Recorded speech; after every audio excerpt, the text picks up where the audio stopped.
செய்தி. வணக்கம். விவி செய்திகளுக்காக ஊர் செய்திகள் வாசிப்பது ஸ்பென்னா.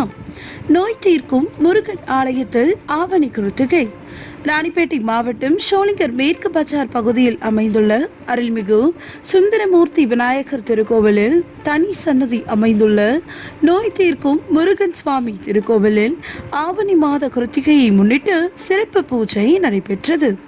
இதனை முன்னிட்டு மூலவர் உற்சவரான நோய் தீர்க்கும் முருகன் சுவாமி வள்ளி தேவானை சுவாமிக்கு பல்வேறு வகையான நறுமண பொருட்கள் கொண்டு சிறப்பு அபிஷேகம் செய்து பட்டு வஸ்திரம், மலர் மாலை, வெட்டிவேர் மாலை, பலவண்ண மலர்கள் கொண்டு சிறப்பு அலங்காரம் செய்யப்பட்டு மகா தீப ஆராதனை நடைபெற்றது.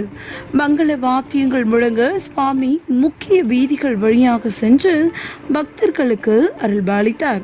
இதில் 20க்கும் மேற்பட்ட கிராம பொதுமக்கள் கலந்து கொண்டு சுவாமி தரிசனம் செய்தனர். நெய் தீபம் ஏற்றி வைத்து தங்கள் நேர்த்தி கடனை செலுத்தி வழிபட்டனர். தொடர்ந்து பக்தர்களுக்கு பிரசாதம் மற்றும் அன்னதானம் வழங்கினார்கள்.